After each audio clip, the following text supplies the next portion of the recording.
नमस्कार, स्वागत है आपका हमारे यूट्यूब चैनल में। हम लोग क्लास 10th मैथ के अंतर्गत वास्तविक संख्याएं चैप्टर पढ़ रहे थे। उसमें जो है एक्सरसाइज 1.1 हो गया था। अब हम लोग एक्सरसाइज 1.2 के कंसेप्ट के बारे में पढ़ेंगे।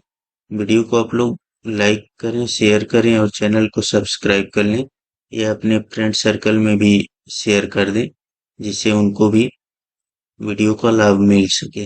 चलिए वीडियो को स्टार्ट करते हैं। तो सबसे पहले कॉन्सेप्ट को हम लोग देखेंगे। इसके अंतर्गत एक प्रमेय है, यदि p एक अभाज्य संख्या है और वह यदि a स्क्वायर को विभाजित करती है तो वह a को भी विभाजित करेगी। ठीक है, यह एक प्रमेय है कि p जो है कोई अभाज्य संख्या है। अभाज्य संख्याएं कौन कौन होती हैं? 2, 3, 5, 7, उसके बाद 11, 13, ठीक है, 17, 19, यह सब क्या होती हैं? अभाज्य संख्या। सबसे छोटी अभाज्य संख्या कौन है? 2। ठीक है, तो बोला हुआ है कि अगर p जो है एक अभाज्य संख्या है और वह किसी संख्या के स्क्वायर को क्या करती है? विभाजित करती है। ठीक है, तो वह जो है, यह p जो है उस संख्या को भी विभाजित करेगी। एग्जाम्पल के तौर पे अगर हम लोग देखें तो सपोज करिए 6 का स्क्वायर ले लीजिए, तो यह कितना होगा? 36 होगा। ठीक है, तो 3 जो है किसको विभाजित करती है? 36 को। ठीक है, यह क्या है? 6 का स्क्वायर है। ठीक है, तो यह 3 जो है 6 को भी विभाजित करेगी। 3 क्या है? एक अभाज्य संख्या है। यह किसको विभाजित कर रही है? 6 के स्क्वायर को, तो यह 6 को भी विभाजित करेगी। ठीक है, ऐसे ही 2 को भी ले सकते हैं हम लोग। ठीक है, तो 2 जो है किसको विभाजित कर रही है? इसके ही टर्म में ले सकते हैं। 6 के स्क्वायर को विभाजित करेगी मतलब 36 को, तो यह 2 जो है 6 को भी विभाजित करेगी। ठीक है, इसको शॉर्ट में ऐसे समझ सकते हैं, p एक अभाज्य संख्या है। यह कोई ऐसी संख्या है, उसके स्क्वायर को यह p जो है विभाजित कर रही है, तो यह p जो है उस संख्या को भी विभाजित करेगी। इसी का हम लोग इस्तेमाल अगले एक्सरसाइज में करेंगे। सबसे पहले यह देखते हैं हम लोग। सिद्ध करो कि √2 एक अपरिमेय संख्या है। ठीक है, यह हम लोग देखेंगे कि कैसे इसको सिद्ध करना है। यहीं से कॉन्सेप्ट सीख लेंगे और इसी पे बेसिस और भी क्वेश्चन हम लोग सॉल्व करेंगे। तो सबसे पहले हम लोग यह मान लेंगे कि यह √2 जो है एक परिमेय संख्या है। ठीक है, तो लिखेंगे माना √2 एक क्या है? परिमेय संख्या है।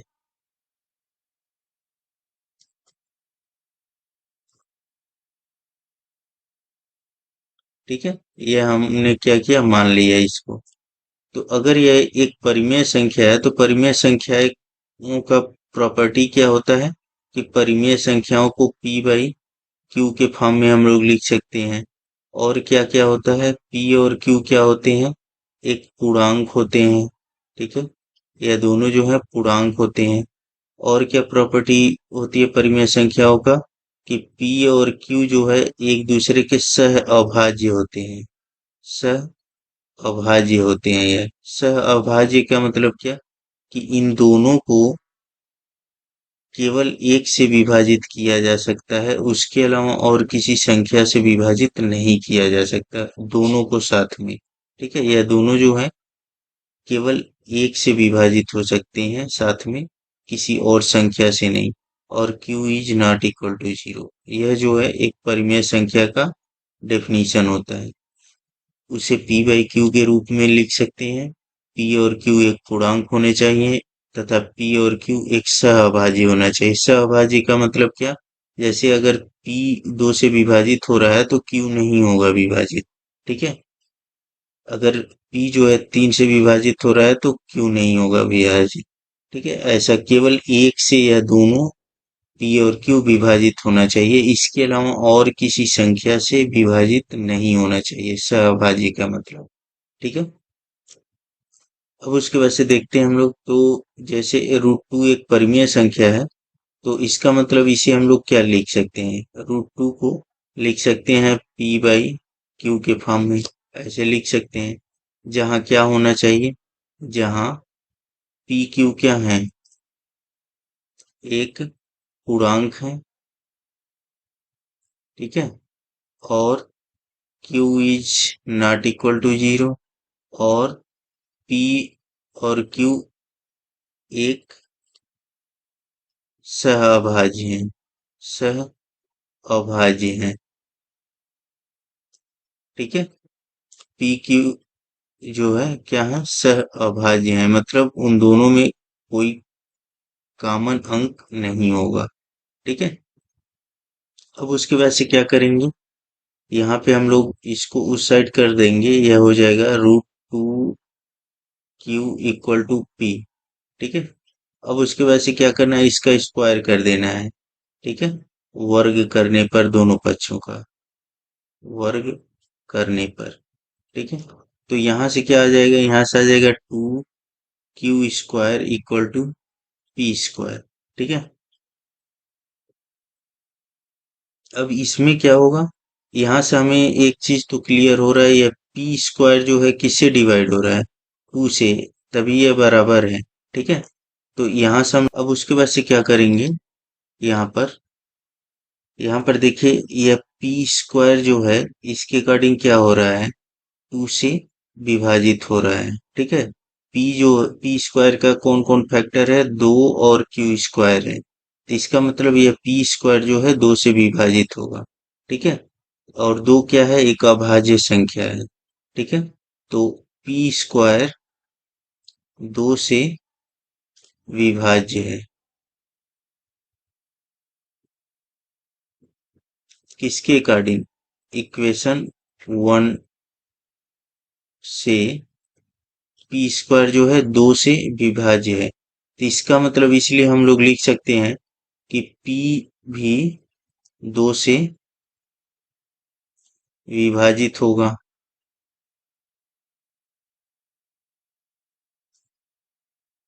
कैसे, तो प्रमेय से, ठीक है।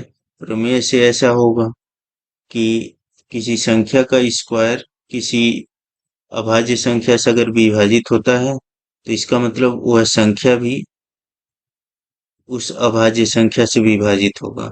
तो यहां से लिख सकते हैं क्या, कि p की वैल्यू हम लोग लिख सकते हैं 2c, जहां c जो है एक क्या होगा, पूर्णांक, c पूर्णांक है, ठीक है। अब उसके बाद इसको क्या करेंगे, इक्वेशन 1 में रख देंगे, ठीक है। इक्वेशन 1 में रखिए, 2q² है इक्वल टू p की जगह पे 2c² रख देंगे, तो यहाँ से क्या आ जाएगा, 2q² = 4c², तो यह इससे कैंसिल हो जाएगा 2 टाइम में, यहाँ से क्या हो जाएगा, q² = 2c², ठीक है। तो अभी इससे क्या क्लियर होता है, तो इसलिए हम लोग लिख सकते हैं कि 2 जो है, या q² जो है, q² 2 से विभाजित होगा,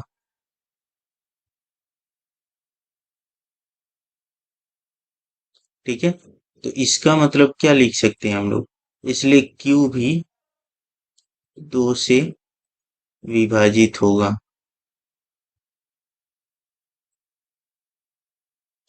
अब देखिए यहाँ पे 2 से जो है p भी विभाजित हो रहा है यहाँ पे, और 2 से भी जो है q भी विभाजित हो रहा है, जबकि हमने क्या मान रखा है, हमने मान रखा है कि p और q क्या है, सहअभाज्य है, मतलब ऐसी कोई संख्या नहीं मिलेगी जो दोनों को विभाजित करे, ठीक है। तो इसका मतलब क्या है कि हमारा परसेप्शन जो है गलत है, ठीक है, हमारा परसेप्शन जो है गलत है, ठीक है। तो इसलिए हम यह लिख सकते हैं कि √2 एक अपरिमेय संख्या होगा, और इसको सेम ऐसे ही लिखना है, एट इट इज। नेक्स्ट √3 का हम लोग देखेंगे कि सिद्ध कीजिए कि √3 एक अपरिमेय संख्या है, तो यहाँ पे फिर वैसे ही हम लोग मान लेंगे, माना √3 एक क्या है, एक परिमेय संख्या है। ठीक है, तो अब इसे क्या लिख सकते हैं? अगर √3 एक परिमेय संख्या है तो इसे p बाई क्यू के फॉर्म में लिख सकते हैं, जहां p और q क्या होने चाहिए? एक पूर्णांक होना चाहिए, और q is not equal to 0 होने चाहिए, और p और q क्या होना चाहिए? सअभाज्य होना चाहिए। यह जो है कंडीशन होगा किसके लिए? परिमेय संख्या अगर हो रही है तो p और q के फॉर्म में। ठीक है, तो अब उसके बाद से यहाँ से इसको जो है लिख सकते हैं हम लोग √3 into Q equal to P.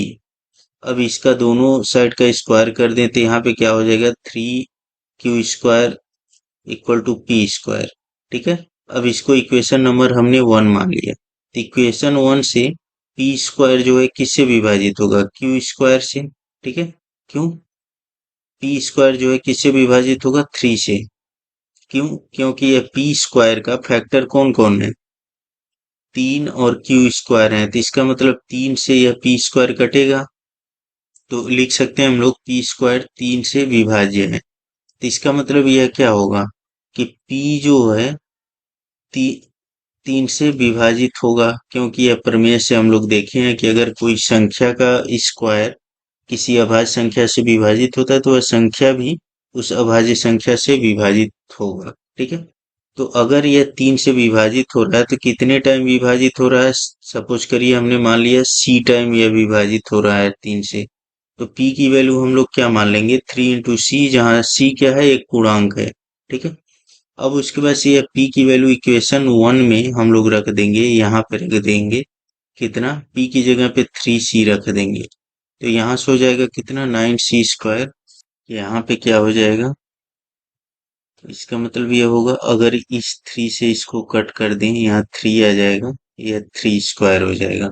ठीक है, अब यहाँ से यह देखा जाएगा, यहाँ पे देखिए यह क्यू² जो है 3 इंटू c² का गुणनफल है, तो इसका मतलब है क्यू² जो है 3 से डिवाइड होगा और c² से भी डिवाइड होगा।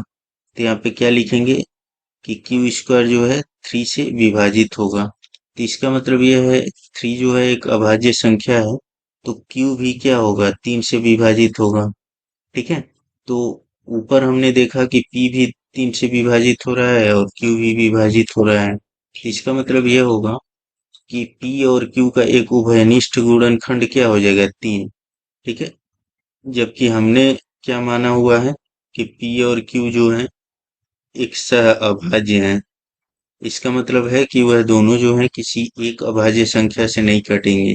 ठीक है, लेकिन यहाँ पे क्या हो रहा है? एक विरोधाभास आ रहा है कि यह दोनों जो हैं, अगर हमने परिमेय संख्या √3 को मान लिया तो यह दोनों जो हैं 3 से कट रहे हैं।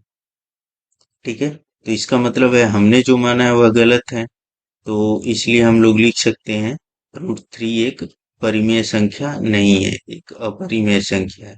ठीक है, तो इसको वीडियो को आप लोग एक आध दो बार देख करके बढ़िया से यही पैटर्न फॉलो करिएगा, जिससे कि एग्जाम में अगर आए तो इसी पैटर्न से इसको प्रूव करना है। ठीक है, वीडियो को आप लोग लाइक करें, शेयर करें और चैनल को सब्सक्राइब कर लें। धन्यवाद।